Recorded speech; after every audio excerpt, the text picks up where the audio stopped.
अमरनाथ ठाकुर जी को आमंत्रित करूंगा। मिस्टर अमरनाथ ठाकुर का एक संक्षिप्त परिचय दे दूं। ये अहमदाबाद सिटी को बिलोंग करते हैं। इनका एजुकेशनल क्वालिफिकेशन बीए है और इनका मेन प्रोफेशन है कंप्यूटर टीचिंग का है। इनकी एक क्लास है बहुत बड़ी वहां पर। इसके अलावा प्रॉफिट फ्रॉम इट से जस्ट पिछले 5 महीने से जुड़े हुए हैं और इनने इतना जबरदस्त अपने आप को डेवलप किया है कि पिछले 3 हफ्तों से आप इसके प्रेजेंटेशन आप इनके देख रहे हैं। तो मैं आमंत्रित करूंगा our amazing Amarnath Thakur from Ahmedabad. Please welcome.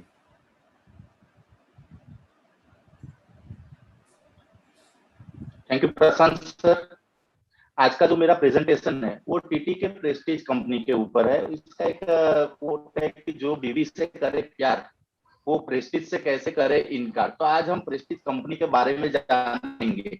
ये कंपनी एक छोटी कंपनी थी, छोटी कंपनी में से इतनी बड़ी कैसे बन गई। तो इसको हम देखें तो ये इंडस्ट्री जो है वो हाउसवेयर इंडस्ट्री है। तो हर एक घर की एक नीड रहती है। सेक्टर जो है वो कंज्यूमर ड्यूरेबल है और सेक्टर का ग्रोथ हम देखें तो ये 6% से ये कंपनी का सेक्टर का ग्रोथ हो रहा है।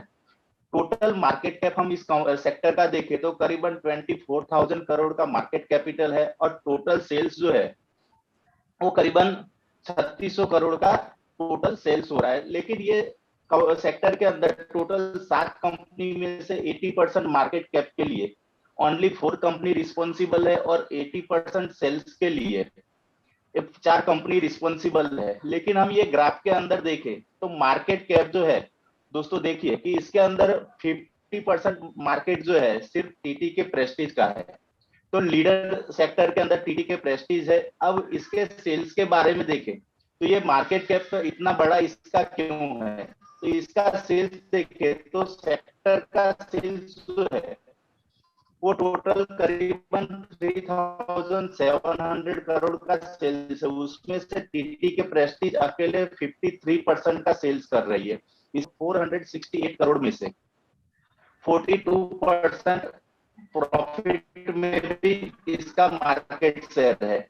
अब इसका प्रॉफिट मार्जिन देखें तो प्रॉफिट मार्जिन जो है प्रॉफिट मार्जिन इसका हम देखें तो प्रॉफिट मार्जिन जो है वो करीबन 10.25% इसका प्रॉफिट मार्जिन है। और डेप्ट पेइंग कैपेसिटी देखें तो टोटल 40 टाइम्स, मतलब कि इसके पास 40 गुना पैसा है इसके डेप्ट को पे करने के लिए। इसका मतलब हम ये समझ सकते हैं कि ये डेप्ट फ्री कंपनी है, तो इसके ऊपर कोई डेप्ट नहीं है। और रिटर्न ऑन इक्विटी देखें तो इन्वेस्टर ने जितना इन्वेस्ट किया था उससे 15.3 टाइम ज्यादा ये हर साल कमाती है। और return on paid up equity देखें तो वो भी इंडस्ट्री में हाईएस्ट 14 टाइम है इनका। और डेप्ट टू इक्विटी रेशियो देखें तो ये कंपनी जो है डेप्ट फ्री कंपनी है, इसके ऊपर कोई कर्ज नहीं है। और रिजर्व देखें तो सेक्टर के अंदर कंपनी के पास हाईएस्ट रिजर्व है। इसकी वजह से हम फर्स्ट में ही हमने देखा कि इसका मार्केट कैप इतना बड़ा क्यों है। अब इसका हम हिस्टोरिकल बिहेवियर देखें तो सेल्स ग्रोथ देखे तो जब कंपनी आई तब सिर्फ 104 करोड़ का इसका बिजनेस था, वो बढ़ते बढ़ते 17 इयर्स में 2100 करोड़ का बिजनेस हो गया। तो हम ग्रोथ देखें तो 21 गुना कंपनी का ग्रोथ हुआ है 17 इयर्स के अंदर, वो भी बहुत अच्छा ग्रोथ है। उसके बाद हम इसका प्रॉफिट देखें तो प्रॉफिट ग्रोथ जो है देखे तो कंपनी ने सिर्फ एक बार स्टार्टिंग में लॉस किया था। उसके बाद 2004 में कंपनी का प्रॉफिट जो है 21 लाख से आज 236 करोड़ का प्रॉफिट कंपनी का हो रहा है। और लॉन्ग टर्म ग्रोथ देखे तो 31% CAGR से बढ़ रहा है। और ग्रोथ देखे तो 80 टाइम्स इसका प्रॉफिट ग्रोथ बढ़ा है। इसके बाद हम रिजर्व देखे तो जैसे ही प्रॉफिट ग्रोथ और सेल्स देखे तो इसकी वजह से इसका रिजर्व भी है 34 करोड़ रुपए से आज 1500 करोड़ रुपए का कंपनी के पास रिजर्व है। ये रिजर्व स्ट्रांग होने की वजह से कंपनी ज्यादा एक्सपांड कर रही है और उसका प्रोडक्ट जो है वो मार्केट में ज्यादा वैल्यूएबल बन रहे हैं। अब नेक्स्ट उसका हम शेयर होल्डिंग पैटर्न देखें। शेयर होल्डिंग पैटर्न जो है प्रमोटर के बाद, और दोस्तों हम देखें तो प्रमोटर के बाद सबसे ज्यादा फॉरेन पोर्टफोलियो इन्वेस्टर और म्यूचुअल फंड, सबसे ज्यादा स्टेक प्रमोटर के बाद फॉरेन पोर्टफोलियो इन्वेस्टर और म्यूचुअल फंड का इससे स्टॉक के अंदर। इसके बाद इसका हम करंट ट्रेंड देखें तो करंट ट्रेंड जो है वो Q1 में कोविड की वजह से -51% से रिकवर होकर H1 में -20%। 9 मंथ में -5%, और एक्सेप्टेशन हमने देखा था कि 0% हम रखे, लेकिन 12 मंथ का जो एनुअल रिजल्ट आया वो 6% से बढ़ा है। और प्रॉफिट ट्रेंड देखे तो Q1 में कोविड की वजह से -74%, H1 का रिजल्ट देखे तो -44%, 9 मंथ का देखे तो -14%, और एक्सेप्टेशन हमने इसमें भी 0 रखा था कि 0% से प्रॉफिट होगा, लेकिन एनुअल रिजल्ट जो आया वो अच्छा बढ़कर आया 29%। अब इसका हम फ्यूचर से क्या एक्सेप्टेशन रख सकते हैं?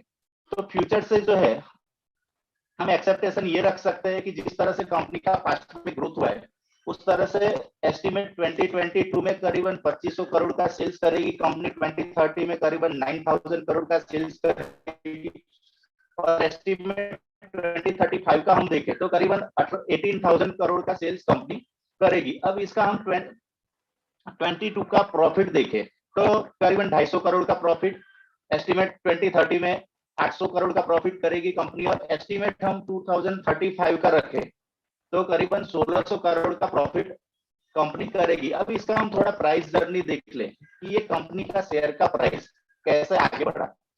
तो दोस्तों ये शेयर जो है 10 रुपए 15 रुपए पे ट्रेड करती थी 2003 के आसपास, वो ट्रेड करते करते आज देखे तो आज कंपनी का शेयर का प्राइस जो है वो 8000 रुपीज है।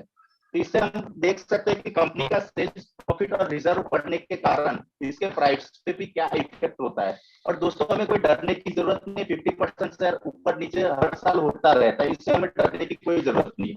इसका हम बाइंग रेंज देखें तो बाइंग रेंज जो है 6500 टू 5700 के बीच में हम इसको बाई कर सकते हैं। और शॉर्ट टर्म टारगेट हमारा 10,000 रुपीज का, लॉन्ग टर्म टारगेट जो है वो 20,000 रुपीज का हम इसके अंदर रख सकते हैं। अभी इसका पोर्टफोलियो अमरनाथ जी एक मिनट, आपके वहां से बहुत डिस्टरबेंस आ रहा है तो प्रॉपर लोग सुन नहीं पाएंगे। मेरे ख्याल से शायद आपने ईयरफोन या ऐसा कुछ लगाया होगा तो उसका थोड़ा डिस्टरबेंस है, क्या उसे थोड़ा आप हटा सकते हो ताकि वॉइस क्लियर आए? शांति से कीजिए, कोई जल्दबाजी नहीं है, एक बार जस्ट चेक कर लीजिए, बराबर ना, ताकि हम वैल्यू दे सके।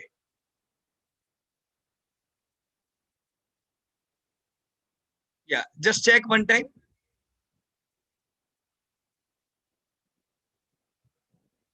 मेरे ख्याल से अगर ईयरफोन हटा देंगे और फिर कहेंगे हो जाएगा।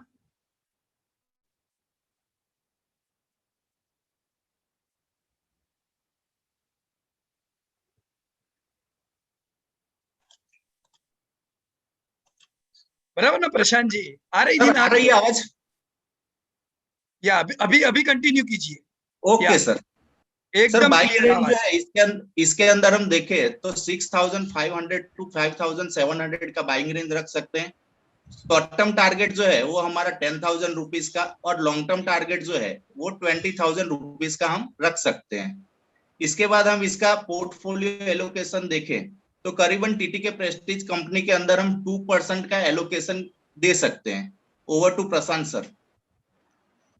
Thank you very much, Amarnath bhai, for your wonderful presentation on houseware industry and TTK Prestige. इस प्रेजेंटेशन के बारे में मैं एक बात कहना चाहूंगा अमरनाथ भाई कि मैं अपनी बीवी से प्यार करता हूं और प्रेस्टीज को इनकार नहीं कर सकता हूं। इसके पीछे मेरे दो स्वार्थ है। Yes sir. एक तो घर में क्वालिटी हाउसवेयर आएगा जिससे मेरी बीवी खुश रहेगी और मेरे परिवार का वेल्थ बढ़ेगा। Thank you Amarnath ji. Over to you Piyush sir. Thank you sir. बिल्कुल, और अमरनाथ जी ने भी बहुत बढ़िया प्रेजेंटेशन दिया है। Very very good Amarnath ji. Right, यह आपका पहला सीरीज था और इस बार आपका मेरे ख्याल से तीसरा प्रेजेंटेशन है। All the presentations were amazing. Right, देखो जैद भाई है, संदीप भाई है, पुराने लोग हैं, उनसे तो हम अच्छा ही उम्मीद करेंगे, लेकिन आपने बहुत बहुत बढ़िया प्रेजेंटेशन दिया। We are very happy to see you. जो डेटा स्टडी आपने लाया ना अमरनाथ जी, वो भी बहुत अच्छा है। राइट, अब मेरे को कोई डाउट नहीं है अमरनाथ भाई कि यार अगर कल हाउसवेयर चलता है तो टीटीके का धंधा नहीं बढ़ेगा क्या? टीटीके नहीं बढ़ेगा फिर किसका बढ़ेगा? फिल्म देखते हो अमरनाथ जी? Yes sir. एक वो जगीरा वाली पिक्चर थी, वो विलन बहुत फेमस हो गया था, कौन सा नाम याद है? Yes sir. जगीरा पिक्चर का मुझे डायलॉग याद है सर, कौन सा? मेरे मन को भाया मैं कुत्ता काट के खाया। अरे जोरदार डायलॉग याद है, पर उसका प्रेस्टीज से लेना देना नहीं है। देखो मैंने वो पिक्चर को याद कराया आपको, उसमें वो जगीरा का एक डायलॉग है, तुम जिगरा जगीरा जैसा लाओगे पर कमीनापन किधर से लाओगे। वैसी एक बात सारी इंडस्ट्री को लागू पड़ती है। देखो इकोनॉमी अच्छी है तो तुम धंधा तो कर पाओगे, धंधे सबके बढ़ेंगे, पर प्रॉफिटेबिलिटी किधर से लाओगे, राइट? प्रॉफिटेबिलिटी लाने के लिए खाली हॉरिजॉन्टल ग्रोथ जरूरी नहीं है, वर्टिकल ग्रोथ जरूरी है। मतलब आपकी सॉल्वेंसी, आपकी लिक्विडिटी, आप कम डेप्थ से धंधा कर पाते हो। ये सारी चीजों की वजह से टीटीके ने मुझे दशक से साथ दिया, और आज भी देखो पिछले 2 साल से करेक्शन था, 2 नहीं 3 साल से मैंने उसे और ऐड किया। मेरे मन में सवाल आता है कि मैं टीटीके नहीं तो चलो और क्या इकट्ठा करूं। Always go with quality. अपने आप को ये मत बोलो अब चलेगा कि नहीं, अरे 100 साल और जीना है। लाइफ बॉय 100 साल पुराना साबुन हो गया है, सर्फ 100 साल हो गए। आपकी ब्रांड जो है अच्छी है तो क्यों हमें डर लगता है कि मेरे लेने के बाद कंपनी नीचे आएगी? क्योंकि उनका ध्यान भाव पे है। Go with brand, go with good companies, wealth आपके पीछे भाग के आएगी, राइट? धन्यवाद आपका Amarnath ji. Thank you very much Piyush sir. Amarnath ji आप फिर से रेडी रहिए, क्योंकि एक और प्रेजेंटेशन आपको करना है, और मैं फिर से आपको आमंत्रित करना चाहूंगा आपके अगले प्रेजेंटेशन के लिए। So welcome mister amazing Amarnath.